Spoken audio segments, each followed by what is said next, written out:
The amount of scary books that I have in front of me is quite honestly a little bit ridiculous, but it's a TBR for my absolute favorite readathon, so honestly, what did you expect?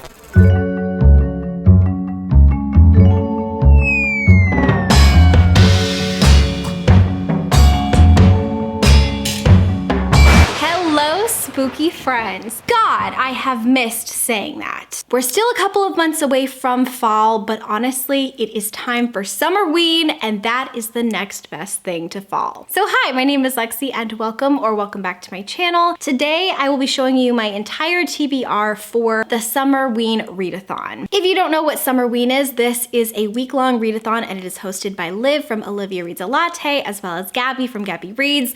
I love them so much. I love them as people, as content creators, and as YouTubers, so like go check them out if you don't know who I'm talking about. And they put this on every single year. It's a week long basically of reading spooky, scary books for people who don't want to wait until October to read scary books, aka me. So today I will be sharing with you a massive mood TBR. I know that there is no way that I will read all of these books because there are way too many books to get through in 7 days. My goal for the readathon is 3, which I think is ambitious because in addition to reading every single day, I will be attempting to daily vlog every single day. I don't know if that is gonna be possible, but we're gonna try. So I wanted to share my massive mood TBR with you. But before I show you all of the books, let me go ahead and tell you quickly the prompts for the readathon in case you want to participate yourself. Okay, so the dates for this are going to be July 15th through the 21st. So this video I think is gonna go up on the first day, technically of Summerween, which means it will be my very first day of vlogging. And here are the 5 reading prompts. The first one is to read a book in the dark or at night. The second is to read a book with Halloween colors on the cover. The third prompt is to read a book with haunt in the title. The fourth is to read a slasher. And the fifth is to bake or make a treat with your spooky read. And in addition to these, there are also Instagram prompts. I will go ahead and insert the picture as well. And so I'm going to try my best to keep up with the Instagram prompts every single day, as well as keeping up with the reading prompts. But I feel like the reading prompts are like super relaxed and like low key. So I'm not gonna be mad if I don't hit all of the reading prompts. I mostly am just focusing on reading spooky, scary books that excite me. Okay, and because there are so many books here, I'm gonna be really brief in my description. It's more gonna be just like a general taste. Okay, so let's start with my very first category, which is going to be paranormal. And so these are books that have something to do with like fantasy or paranormal elements, but they also sound a little bit spooky or scary. The first one is going to be Not Good for Maidens, and this is by Tori Buvalino. I think technically this is not like a thriller, it's just a fantasy, but like, come on. That cover looks incredibly spooky. So it totally counts, right? All I know about this is that we are following 2 different generations of women in a family, and they have both been invited to, I guess, visit the goblin market, and spooky, scary, magical things happen to all of them when they go to the goblin market. Next up, we have a middle grade that I've been wanting to read for a while, and it's called Small Spaces, and this is by Catherine Arden. And this is a book about an 11-year-old girl named Ollie, and Ollie finds this mysterious notebook, and while she is on a field trip, the school bus breaks down and there is a monster that has been, I guess, noted in the book that she's reading out in the open field where she and her classmates are. Sounds really terrifying. The next one, again, isn't like supposed to be super scary, but it does sound perfect for this readathon, and it's called This Poison Heart by Kaylin Byron. This is a book about Bree, and Bree has this magical power where she can actually make flowers and plants grow, and she's actually left this huge mansion, I think by her grandmother, and at this mansion is a poison garden full of botanicals. And the more Bree learns about her family, the more she learns about a lot of past family secrets and history. It sounds really dark, really mysterious, and it sounds like it's going to be filled with tons of magic. The next book I have here is going to be Woman Eating, and this is by Claire Coda. This is a literary fiction, and I heard about this book from Kayla from Books and Lala, and this particular book is following a woman who is a vampire. I don't think it's supposed to be scary. I think it's supposed to be way more literary fiction, sort of like Vampires in the Lemon Grove by Karen Russell, but I'm really interested, and I feel like reading about a vampire sounds perfect for Summerween. And then the next book is probably the most terrifying on this particular fantasy list, and it's going to be The Southern Book Club's Guide to Slaying Vampires by Grady Hendrix. This is a book that I have on here because of Liv from Olivia Reads a Latte. This is one of her favorite books. This is one of her favorite authors, and I am so excited to read this. It's about a bunch of women who discover that a vampire has moved into their neighborhood, and now they have to stop him before this man hurts all of their children. I've heard this is really gruesome, really, really scary, and I think it also takes place in the summer, so this will be perfect to read for Summerween. Okay, next let's talk about the specific thrillers that all take place in the summertime. The first one is also paranormal, and it's called My Best Friend's Exorcism, again by Grady Hendrix. And again, this is a book that I picked up because of Liv from Olivia Reads a Latte. This takes place in the 80s, and it's following two best friends during a summer when one of them becomes possessed. I've heard that even though this is terrifying, it's also really, really great if you love the 80s and if you love friendship, and I love both the 80s and friendship. Plus, I don't know if anyone else feels the same way, but like Stranger Things has definitely reignited my love for the 80s. So I can't wait. The next book I have here is The Perfect Guest, and this is by Emma Roos. And we are following two different timelines. The first one takes place in the 80s and the second in 2019. And we're basically following two women who are exposed to this mysterious gothic manor. And apparently they are both asked to play a game, and the game that they are asked to play is very sinister. And I think both of their timelines sort of collide. I kind of want to read this and then pair it with that one movie that looks terrifying, all about a girl who like marries into a family and they're like all gamers or something. Do you know what I mean? And she's like hunted. You know what I'm talking about, right? I'll like pop it up here. I think that the two would pair really, really well together, so I might do that. The next one is Riley Sager's newest, and that is The House Across the Lake. This is a book that I've been wanting to read for a while. I love Riley Sager. I know sometimes his books are a little bit of a hit or a miss, but I have loved so many Riley Sager books, and I think this one sounds incredible.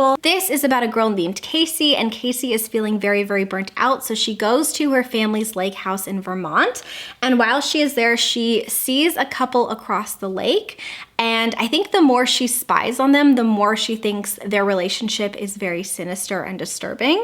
That's all I know, but it sounds really good. The next one is a YA book called The Counselors, and this is by Jessica Goodman. This is definitely giving me like summer camp vibes. It's all about Goldie, and Goldie is a camp counselor at this very like snooty summer camp for very, very wealthy and privileged kids in New England. And apparently the year she decides to become a counselor is the year a dead body washes up on shore. Sounds really, really scary and perfect for summer. The next book here is called The Drowning Summer, and this is by Christine Lynn Herman. This is another one that's paranormal, and I think this one is considered a little bit more of a thriller. I don't know a ton about it. We're following a family who can help communicate to the dead and have them pass on. And then we're also following a girl named Evelyn who actually summons a ghost, and this is the summer where both things collide. And I think like the spirits are very, very restless. And then the final book in this particular stack is going to be Reckless Girls by Rachel Hawkins. I've heard very mixed things about this, but basically we are following a group of people who go to an island, and I think the island has cannibals possibly. I think this is a little bit of like a retelling of And Then There Were None by Agatha Christie, if I'm getting that correct. I'm very, very excited. I think this is going to be fantastic. Okay, the next stack is going to be books that are very, very short. The first one is going to be The Haunting of Hill House, and this is by Shirley Jackson. This is the book that inspired The Haunting of Hill House, like the TV series by Netflix, which I've always wanted to see, but I've always been too scared. I think I saw a little bit of the second season and I was into it, but like the first season looks terrifying. And basically it's about a group of people who go and explore this house that's apparently haunted, just like the title, I guess, would suggest. The next one is The Thursday Murder Club, and this is about a group of men who are in a retirement home, and every single Thursday they discuss unsolved murders and they try to figure out what really happened. And then one Thursday, I think there is an actual murder that happens right outside of where they live, and they decide to try to take on the case themselves. The next one is one that I'm extremely excited about, and that is The Woman in the Library, and this is by Sulari Gentile. And I'm gonna be honest with you, I was really intrigued because it took place in a library. This is a book that is about a group of people who are all studying in the Boston Public Library, and then one person at the study table is murdered, and now everyone in the library is a suspect. Come on, that sounds like my kind of a book. Next up is a book that I've heard so many wonderful things about, and it's called I'm Thinking of Ending Things by Ian Reid. I've heard that the Netflix adaptation is not good, but I would actually like to read this and then watch the Netflix adaptation. I think it'll be really, really fun. So I don't know a lot about this book, and I really, really want to keep it that way because I've heard that this is really bizarre. It's obviously really, really short, and I think it has some speculative elements possibly. So I don't want to know too much going into this, but I do know that it is following a couple and they are going, I think, to the boyfriend's house to meet his parents or something. The dinner goes totally wrong and lots of weird things happen. That's all I know. And then the last book I have here is going to be Gillian Flynn's Sharp Objects. Is it Gillian or Jillian? Anyways, this is following Camilla, and Camilla is a detective who goes back to her hometown when all of these underage girls start to mysteriously get murdered, and she is trying to figure out what happened. And the more she looks into their cases, the more she sees a lot of similarities to how she was raised. And now we are on to our final last stack. There are 5 books here, and there's not really much of a theme. The first one is going to be The Cursed Carnival and Other Calamities. This book is following all of the different authors in Rick Riordan Presents series, and every single story is about a different person in this haunted carnival. It sounds perfect, and you know what? It actually sounds perfect to read at night. So I think what I'm going to do is try to read 1 short story a day as part of like the 7-day Summerween experience, and this is going to be the book that I tried to read exclusively at night. Next up is a terrifying book. I think it counts as a slasher, but maybe not. It's called My Lovely Wife, and this is by Samantha Downing. And this is about a couple who are really getting bored in their relationship, and so they decide to start murdering people. You know, I would personally just take up bowling, but to each their own. Next is The Hacienda, and this is by Isabel Cañas. The Hacienda is giving me Mexican Gothic vibes, and I'm so excited to pick it up. This is following Beatriz, and Beatriz's father has just been executed, and she decides to marry this very mysterious man who comes with a lot of really strange rumors surrounding him. But she decides to marry him because he also comes with some cash, and she figures, you know, why not? I get a mansion out of it, you know? So she decides to marry him, she moves into his mansion, and then turns out she might have made a mistake. And then the last 2 books here are both dark academia. The first one is called My Dearest Darkest, and this is by Kayla Cottingham. And this is a YA sapphic dark academia. And this is following 2 friends, Finch and Selena, who meet when Finch, I guess, transfers to this mysterious boarding school, and the 2 accidentally summon an evil entity. And then finally, the last dark academia I have here is going to be In My Dreams I Hold a Knife, and this is by Ashley Winstead. And this is following a group of friends who all meet, I guess, for like an old reunion. And while they are there at this reunion, rumors of the murder that they may or may not have committed come bubbling up to the surface. It sounds really interesting. It sounds like a classic dark academia. I'm really, really excited to kind of learn more about their friendship and about what may or may not have happened, who they may or may not have killed, and why. It just sounds like a spooky good time, you know?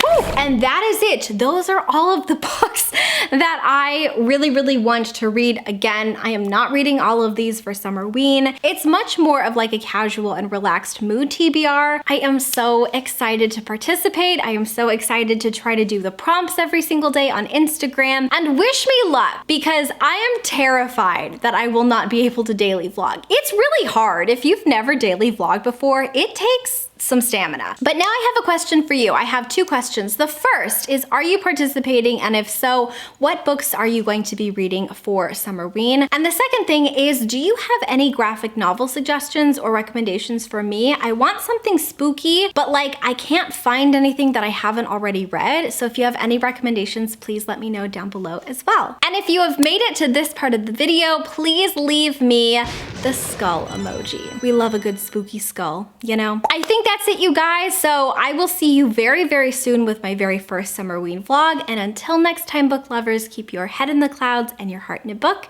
And I will talk to you very soon. Bye.